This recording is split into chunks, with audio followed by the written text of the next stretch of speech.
many of us are scared to speak out. I think many of us are scared because of the comeback you can get, the sort of Twitter outrage that can come about if you say something even mildly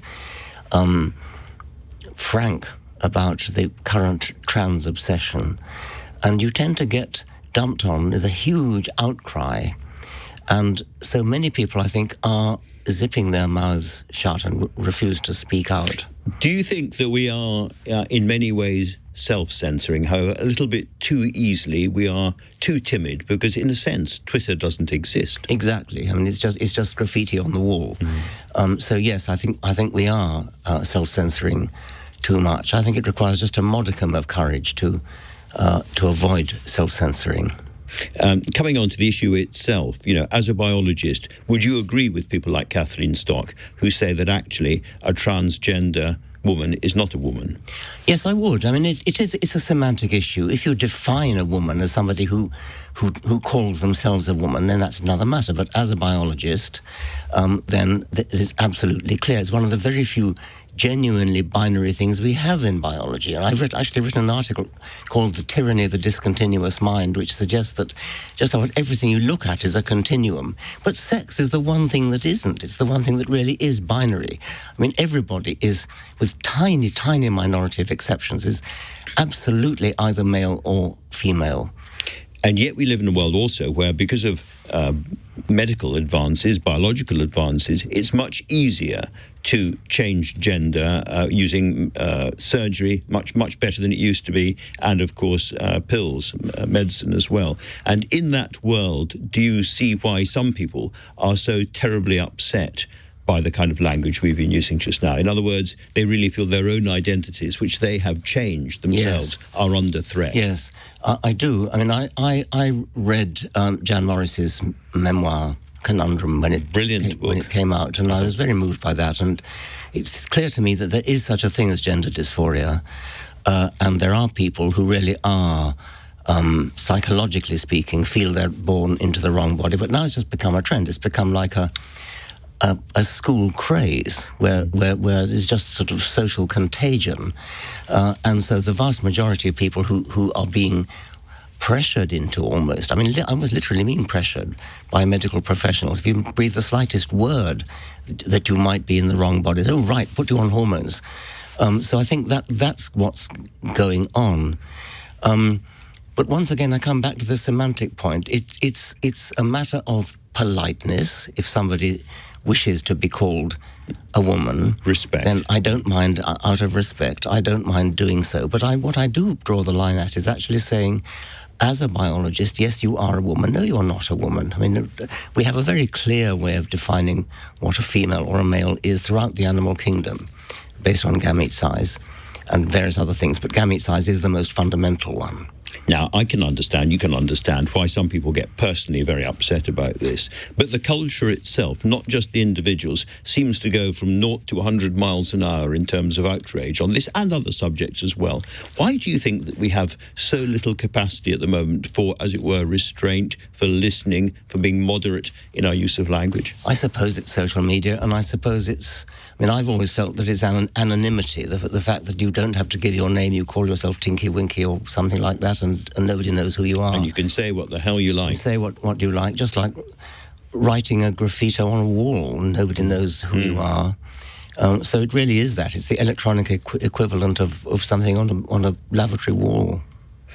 Looking at universities more generally, when you were growing up and attending them and making your way as a biologist, and when I was going there, they were always seen as citadels of absolute free speech, where anything could be said, any proposition could be put out there, tested, refuted, and if it was no good, defeated.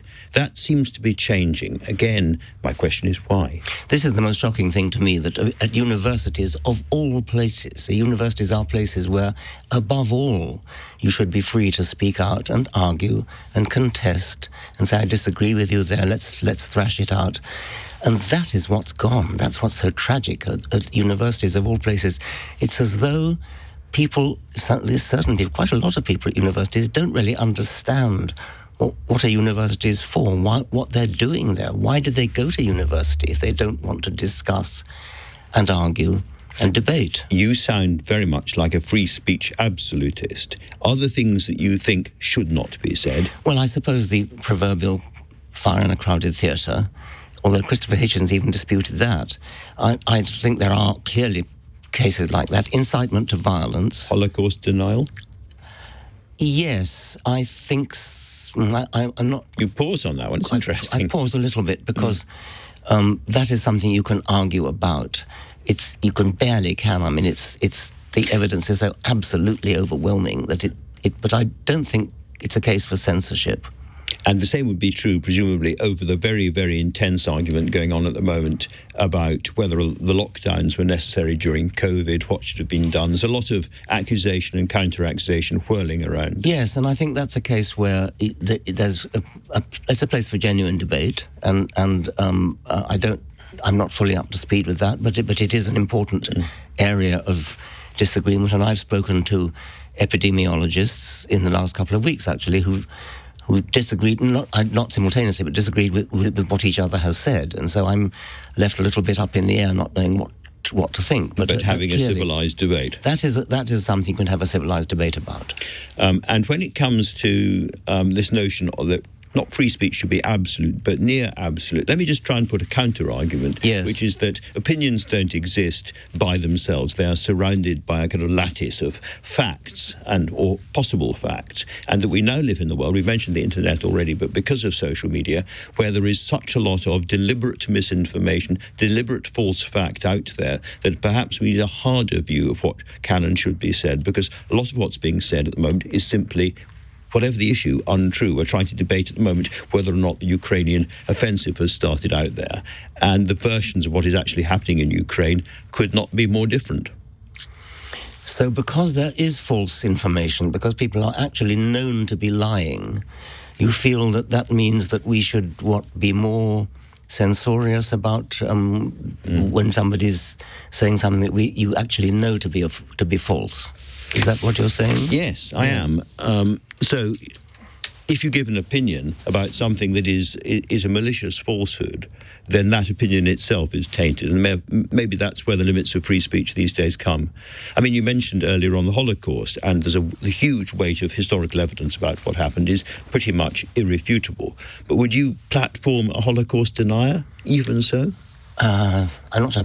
I mean, I think I would oppose those. I think the Austrian government is one that actually puts people in jail for Holocaust denial.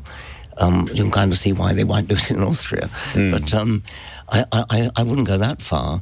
I would not invite a Holocaust denier. I don't think I would attempt to stop them from speaking if they had been invited. I think I imagine that people would go along and argue with them.